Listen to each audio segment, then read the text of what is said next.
Mungkin nggak sih Pak Kiai, kalangan perempuan itu juga mengisi, tempat-tempat yang selama ini didominasi kaum laki-laki dalam peribadatan?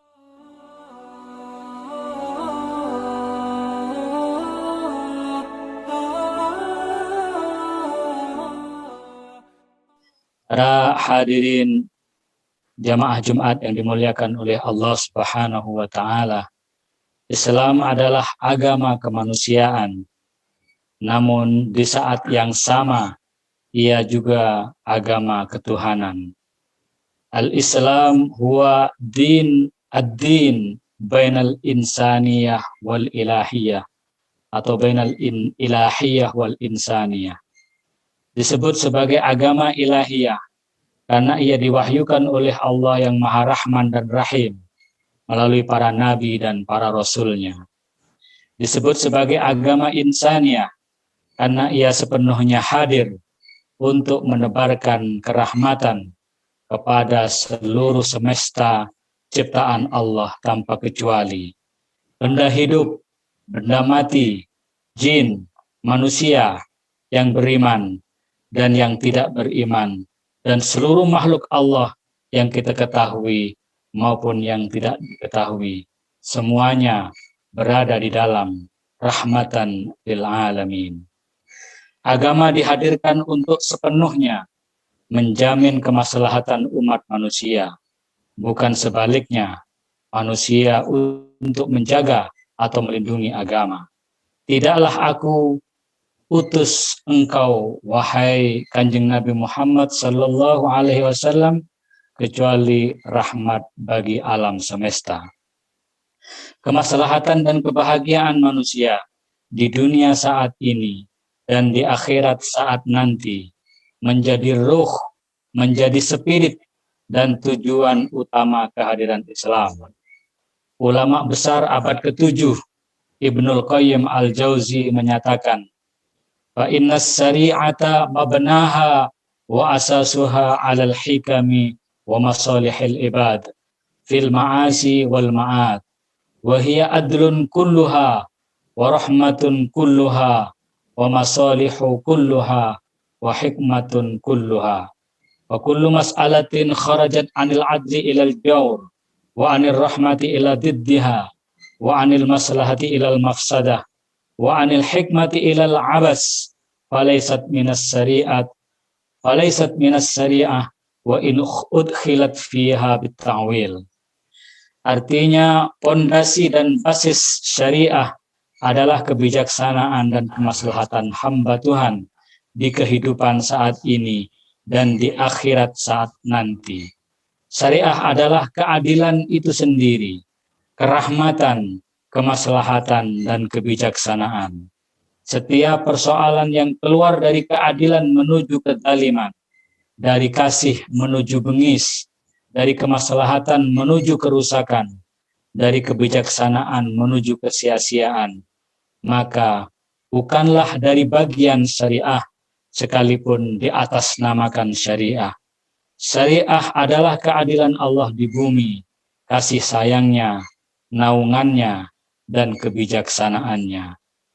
Teks yang dikutip oleh banyak ulama ini menunjukkan dengan tegas bahwa spirit dan roh syariah adalah kebijaksanaan, keadilan, kerahmatan, dan kemaslahatan.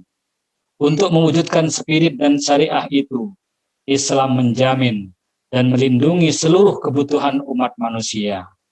Kebutuhan umat manusia sebagaimana dirumuskan oleh para ulama tidak terlepas dari 6 kebutuhan dasar, yaitu hak dan kebebasan beragama dan berkeyakinan, hifdzu at-tadayyun wal aqidah. Kedua, hak hidup dan hak kebebasan untuk mengembangkannya, hifdzun nafas wal hayat. Ketiga, hak dan kebebasan berpikir dan berpendapat dan menyuarakannya, hifdzul aql wal qaul wat ta'bir. Berikutnya adalah hak dan kebebasan untuk bereproduksi, hifdzu an-nasl wat tanasul. Dan yang keenam adalah hak kemuliaan kemanusiaan atau hifdzul 'ird wal karamah al-insaniyah dan yang terakhir adalah hak dan kebebasan atas milik dan kepemilikan, hifdzu al-milk dan hifdzu at-tamalluk. 6 kebutuhan dasar inilah yang dalam kajian Maqasidus Syariah dikenal dengan ad-daruriyatus sittah atau 6 kebutuhan dasar manusia. Seluruh ajaran syariah yang tersurat maupun yang tersirat dalam Al-Quran dan As-Sunnah sepenuhnya hadir untuk menjamin, mewujudkan, dan sekaligus melindungi 6 kebutuhan dasar manusia itu. Tidak ada satupun ajaran syariah yang dicanangkan bukan untuk menjamin, memenuhi, dan melindungi 6 kebutuhan dasar itu. Jika ada ajaran syariah yang justru mengajarkan sebaliknya, maka perlu direnungkan ulang. Jangan-jangan ia bukanlah syariah, namun ajaran yang diatasnamakan syariah melalui interpretasi yang terbatas dan tidak tepat. Melihat spirit dan ruh syariah di atas terlihat jelas bahwa secara substantif tidak ada perbedaan antara syariah dan hak asasi manusia. Apakah seluruh hukum Islam sama, selaras dengan hak asasi manusia? Ataukah keduanya dua hal yang berbeda yang tidak mungkin dipertemukan? Ataukah di dalam kedua sistem hukum itu terdapat nilai-nilai universal, prinsip-prinsip umum dan tujuan yang sama, yaitu terwujudnya kemaslahatan dan kesejahteraan manusia yang dapat dijadikan titik temu harmonisasi konstruktif antara hukum Islam dengan hak asasi manusia. Pertanyaan yang sering lahir dan mengemuka di tengah-tengah masyarakat. Perdebatan-perdebatan itu seringkali melahirkan kesan bahwa hukum Islam tidak mendukung pelaksanaan dan bahkan anti hak asasi manusia. Wacana kesetaraan, keadilan, hak asasi manusia, hak perempuan, hak-hak minoritas, penerapan pidana Islam, kebebasan beragama dan berkeyakinan adalah beberapa fakta hukum Islam yang seringkali dianggap anti hak asasi manusia. Sebagian umat Islam secara tegas menolak sistem hukum internasional hak asasi manusia, sebab di samping diyakini bertentangan baik dari segi sumber, pendekatan, dan konten dengan Islam, umat Islam juga telah memiliki sumber hukum yang diyakini mampu memberikan solusi seluruh persoalan manusia dimanapun dan kapanpun, termasuk di dalamnya persoalan hak asasi manusia. Namun sebagian umat Islam yang lain berpandangan sebaliknya, yaitu bahwa hukum Islam, syariah, selaras dengan isu-isu yang diperjuangkan hak asasi manusia. Argumentasi mereka adalah sejak sekitar 14 abad tahun yang lalu, Rasulullah Shallallahu Alaihi Wasallam telah memproklamirkan kesetaraan manusia, anti diskriminasi, anti kekerasan, perlindungan hak hidup, khususnya hak hidup perempuan ketika itu, hak reproduksi, kebebasan berkeyakinan, hak kepemilikan, dan lain-lain. Rasulullah telah memproklamirkan itu semuanya. Jadi menurut pandangan ini, tidak ada satu hukum Islam pun yang bertentangan dengan hukum internasional hak asasi manusia. Jikapun diandaikan telah terjadi kontradiktif, kemungkinan disebabkan karena penafsiran yang kaku, tidak tuntas, dan statis terhadap teks yang menjadi sumber hukum Islam, bukan karena ajaran Islam itu sendiri. Solusi yang ditawarkan kelompok ini adalah mewujudkan hak asasi manusia yang Islami, yang murni bersumber dari Al-Quran dan As-Sunnah. Di pihak lain, lahir pandangan dari sebagian umat Islam yang menyatakan bahwa memang benar telah terjadi persinggungan dan kontradiktif antara hak asasi manusia dengan hukum Islam. Contoh, hukuman mati, hukuman rajam yang dianggap oleh sebahagian umat Islam telah bertentangan dengan prinsip-prinsip hak asasi manusia. Akan tetapi, pertentangan itu bukan dalam tataran nilai-nilai universal, kuliah, bukan dalam tataran prinsip-prinsip dasar dan tujuannya, melainkan dalam tataran produk hukum partikular juz'iyat. Singkatnya, kontradiktif antara kedua sistem hukum itu terjadi dalam wilayah al-wasail, bukan dalam wilayah al-maqasid. Maqasidus syariah dan maqasid hak-hak asasi manusia adalah sejalan dan seimbang. Kelompok ini berupaya mendialogkan terus-menerus antara kedua sistem hukum yang telah mempengaruhi perjalanan hidup manusia untuk mencapai harmonisasi konstruktif antara HAM dan syariah, yaitu dengan menemukan nilai-nilai, prinsip-prinsip dasar, unsur-unsur terbaik dari syariah dan HAM untuk kemudian dijadikan roh, spirit, penggerak, peninggian dan penghormatan terhadap martabat manusia. Disinilah maqasidus syariah sebagai nilai, sebagai prinsip dan sekaligus sebagai tujuan syariat dapat dijadikan pintu masuk untuk mendialogkan antara syariat dan hak asasi manusia. Bagaimana dengan hak asasi perempuan? Telah ditegaskan di dalam Al-Quran dan As-Sunnah bahwa hukukul mar'ah adalah hukukul insan, bahwa hak-hak perempuan adalah juga hak asasi manusia. Dari aspek kemanusiaannya, dari aspek al-insaniyah dan kemuliaannya di hadapan Tuhan yang Maha Esa, al-akramiyah, laki-laki dan perempuan adalah setara. Jikapun berbeda, bukan dalam tataran kemanusiaan dan kemuliaannya di hadapan Tuhan, melainkan dari aspek dan peran-peran budaya sosialnya. Pembahagian waris misalnya, yang terkadang berbeda antara laki-laki dan perempuan, bukan didasarkan pada kemanusiaan dan kemuliaannya di hadapan Tuhan, melainkan didasarkan pada peran-peran budaya dan sosialnya. Demikian pula soal kepemimpinan perempuan, baik di ruang domestik maupun di ruang publik, perwalian dan isu-isu lainnya, seluruhnya lebih didasarkan pada peran sosial, bukan pada kemanusiaannya. Sebab itu, jika peran-peran budaya dan sosial berubah, maka hukum-hukum yang mengatur teknis partikular itu juga mesti berubah, semata-mata untuk mewujudkan kemaslahatan.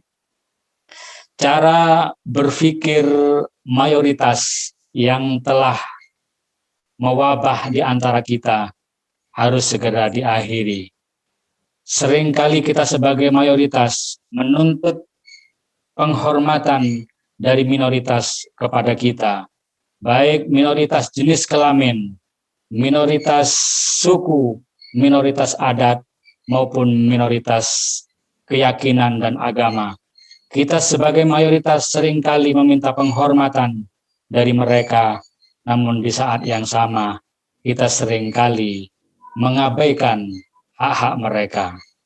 Mengapa cara berpikir mayoritas harus segera kita akhiri? Karena Allah Subhanahu wa Ta'ala tidak pernah membeda-bedakan antara mayoritas dan minoritas. Semuanya di hadapan Allah adalah manusia yang sempurna yang diciptakan oleh Allah. Walaqad karramna bani Adama. Seluruh umat manusia adalah setara. Bahkan bagi Allah Subhanahu wa Ta'ala, satu jiwa adalah sama nilainya dengan seluruh umat manusia. Dalam Al-Quran Allah berfirman, "Man qatala nafsan bighairi nafsin aw fasadin fil ardi faka'annama qatalan nasa jami'a." Barang siapa yang membunuh satu jiwa saja atau berbuat kerusakan di muka bumi, maka seakan-akan dia telah membunuh seluruh umat manusia. Sebaliknya, waman ahyaha faka'annama ahyanna sajami'a. Barang siapa yang menghidupkan satu jiwa saja, maka seakan-akan dia telah menghidupkan seluruh jiwa-jiwa manusia. Itu artinya bahwa satu jiwa bagi Allah adalah sama dengan seluruh umat manusia. Bagi Allah, cara berpikir minoritas adalah bertentangan dengan nilai-nilai Al-Quran dan As-Sunnah. Oleh karena itu, cara berpikir mayoritas yang seringkali melahirkan diskriminasi terhadap minoritas harus segera kita akhiri, baik sebagai pejabat negara maupun sebagai individu warga negara Indonesia. Semoga Allah Subhanahu wa Ta'ala selalu memampukan kita untuk terus berjuang menegakkan ruh dan spirit syariah, yaitu untuk menebarkan keadilan, kerahmatan, kebijaksanaan, dan kemaslahatan. Barakallahu li wa lakum fil Qur'anil azim. Wa nafa'ani wa iyyakum bima fihi minal ayati wa dzikril hakim. Wa taqabbal minni wa minkum tilawatahu. Innahu jawadun karim raufur rahim.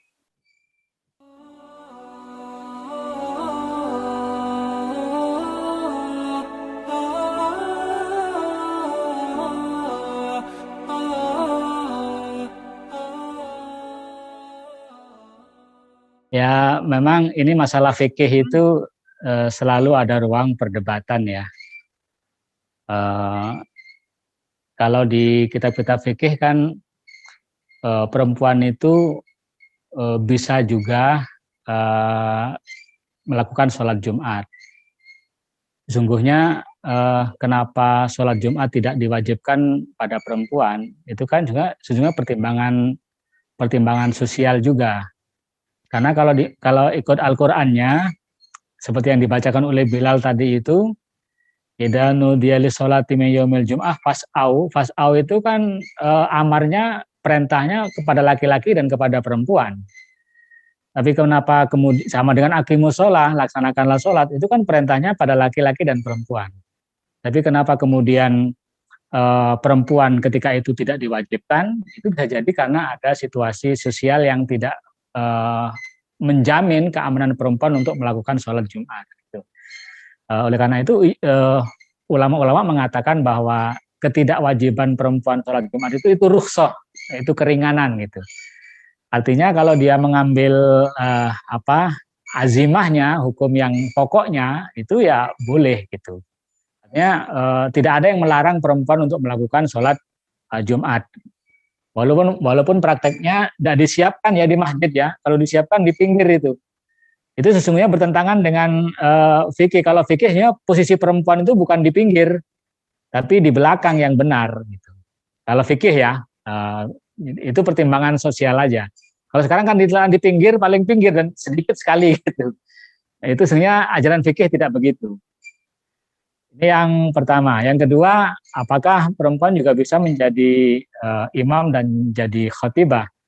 Saya kira kalau kita mengacu pada beberapa pandangan ulama-ulama, kan ada banyak ulama yang mengatakan bahwa perempuan bisa menjadi imam sholat, ya kan?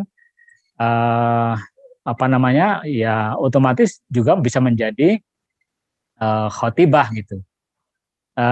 Tapi ini soal fikih ya, soal boleh tidak boleh ya. Tapi soal bagaimana diterapkan di masyarakat itu kan soal bagaimana kita mendialogkan pandangan ini dengan kearifan lokal. Jadi sebenarnya kalau secara fikih tidak ada yang senyampang, tidak ada dalil yang terang benderang melarang, itu selalu ada ruang perbedaan. Itu.